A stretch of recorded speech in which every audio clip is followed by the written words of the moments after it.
Hi, it's me, the guy who knows all the words to multiple of the epic rap battles of history. Picture a child sitting next to a projector, learning from your films to become a much better director. Now picture a $3 billion dream machine who can blockbust all over your crop just a scene. So something about me is that I'm shy. I have a lot of trouble talking to strangers and meeting new people. And I'm surprised that's not something more people struggle with, because when you approach a stranger, you're always gonna risk bothering them or making them feel uncomfortable. Yo, plaid shirt.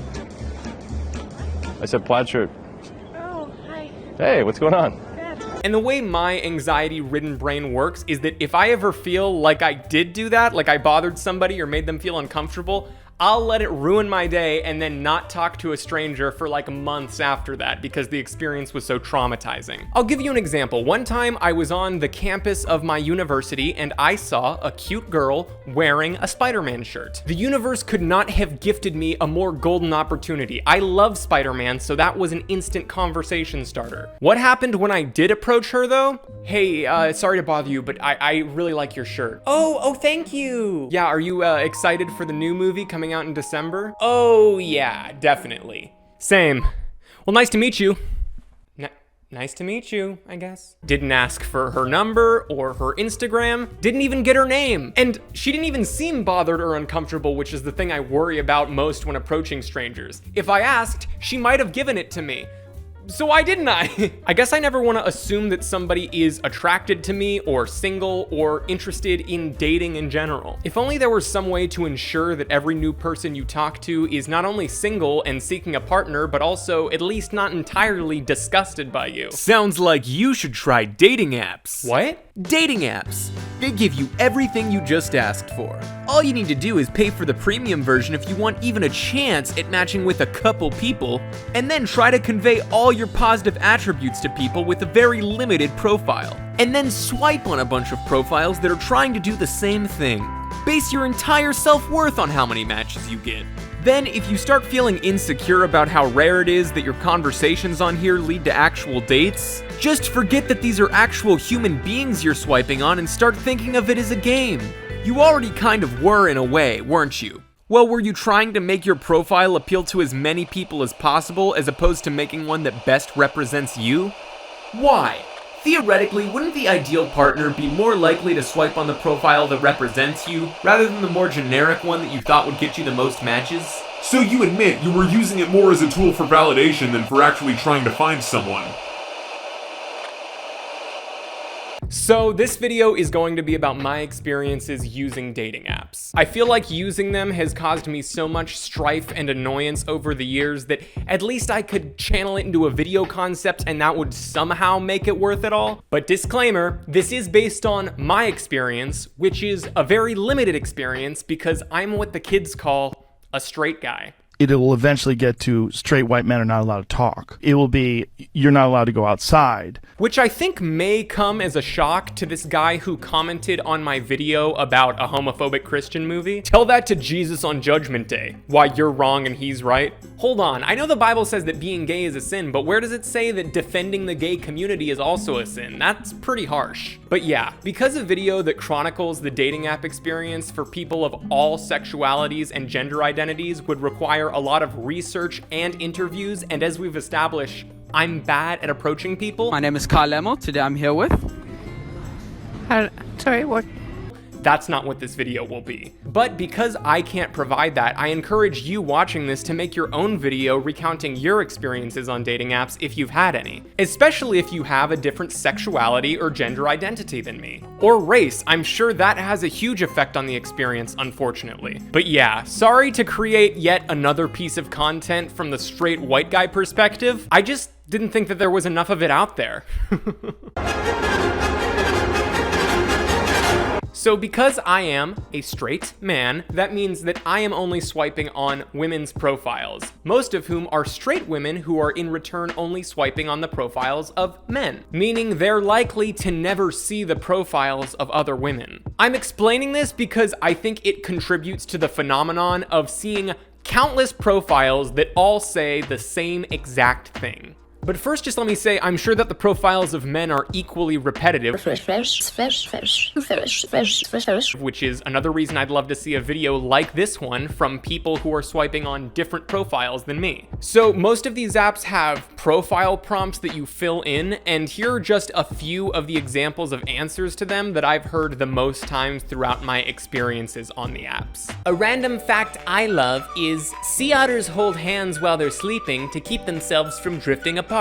So I'll admit, that was a cute fact the first time I heard it. But because of the sheer amount of profiles that I've heard mention it, I hate it now. 90% of profiles that I see that use the prompt about the random fact say this exact thing. Why? That's such a random fact to be so widespread. Like, even if these are all straight women who never swipe through the profiles of other women, you'd think they'd have a female friend that's gay, or a male friend, or someone that they meet on the app to tell them that, hey, change that, everybody uses it. Another thing I see a lot is, worst idea I've had?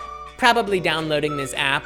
I'm gonna be a little ruder on this one because I really hate it. I hate when people use their profile to say, just to be clear, I think I'm too good for this app and I could meet people in person if I wanted to. First of all, dating apps are so common these days, you don't need to defend your decision to use them, especially to other people that use them. In fact, I find it kind of offensive. They're telling me they think something that I'm currently doing is a dumb idea. You can't think it's that stupid considering you're also on here. Another one is, I want someone who is adventurous. I don't like this one because there's so much gray area in that statement. What do you mean by adventurous? Like adventurous as in going to McDonald's at 3 a.m. or adventurous as in letting you peg me? I go crazy for medium ugly guys. Guys who are low-key kind of ugly. Don't say that, because then if we match, I'll be insecure. You should not go out with me if you're not at least 6 feet, you're not funny. Hey, I don't feel so bad about those two. You can't hold your alcohol, you don't like friends. Oh no, guess they don't want to date me. You don't have any tattoos. Okay, ouch. You don't have any muscle mass, you don't go to the gym. Damn. You're too into Marvel or Star Wars.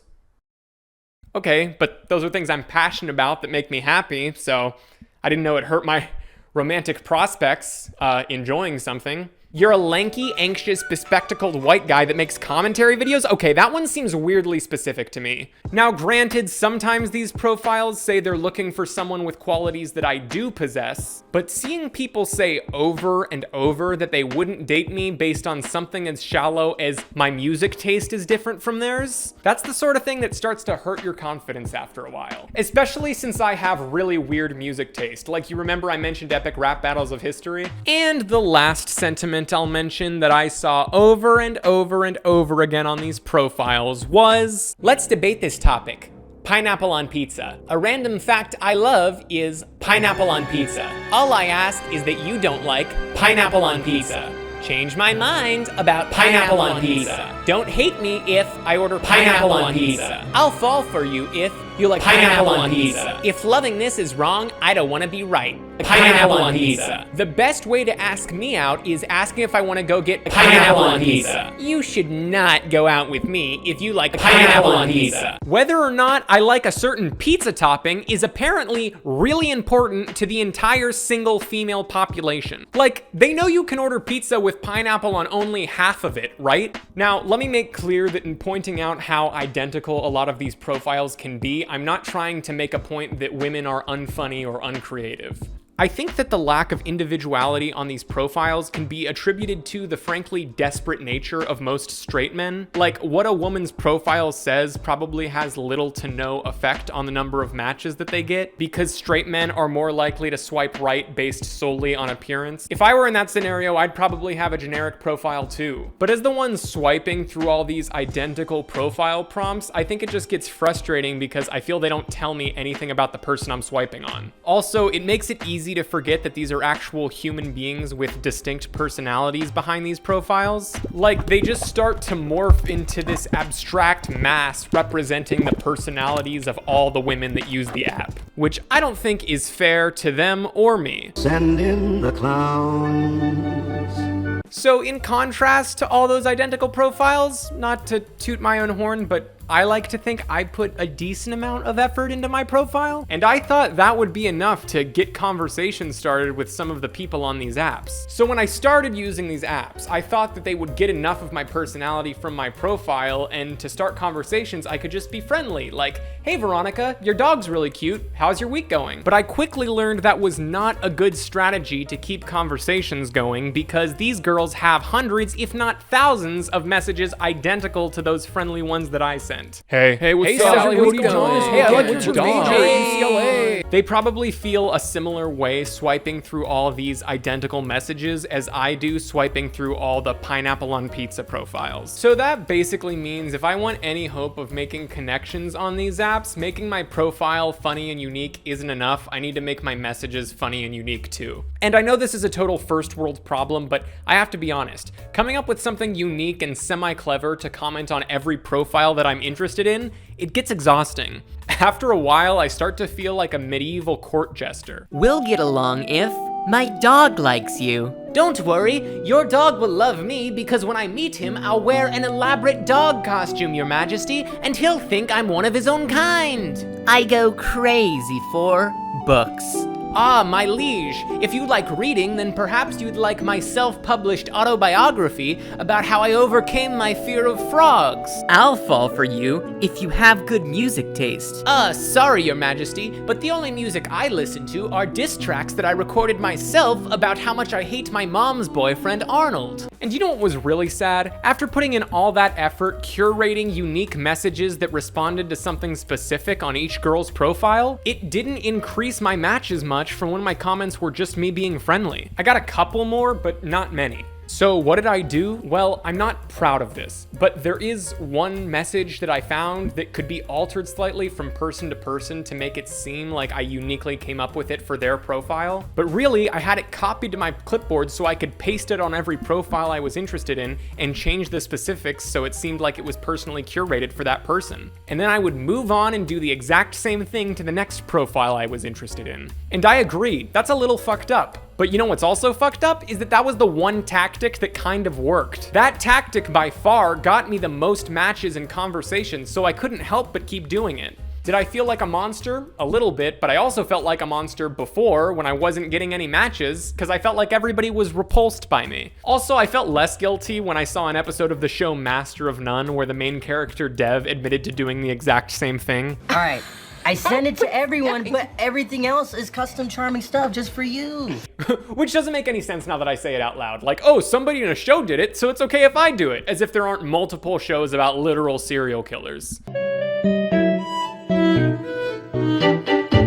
Now we've arrived at one of the most grim aspects of using these apps. So the three most popular dating apps, Tinder, Bumble, and Hinge, all let you refine what profiles you see by distance from you and age, which both make sense. And then Hinge and Bumble have additional preferences that you can set, including political leaning, drug and alcohol use, whether or not they have or want kids.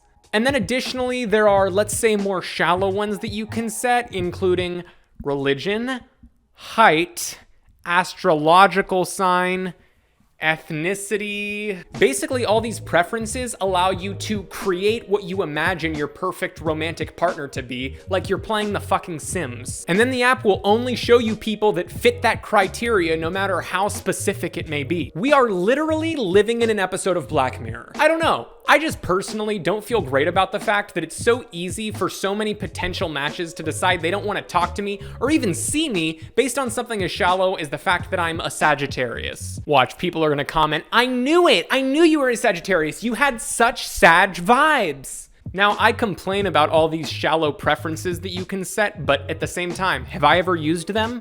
Yeah. Mostly because I don't want to date somebody that doesn't smoke weed. Oh yeah, marijuana, smoke weed every day. So you might be wondering, Justice, if you're so aware that these apps are bad for your mental health, self-esteem, and social skills, why do you still use them? That's a good question. You know, as bad as I am at approaching people in person, the only way I'm gonna get better at it is if I force myself to. And I'm probably only gonna force myself if doing that is my only way of meeting new people. So, at least for a while, I think it's finally time for me to delete dating apps.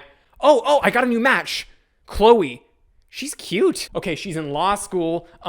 Hey, you're in law school. My name is literally Justice. That's a sign from the universe if I've ever seen one.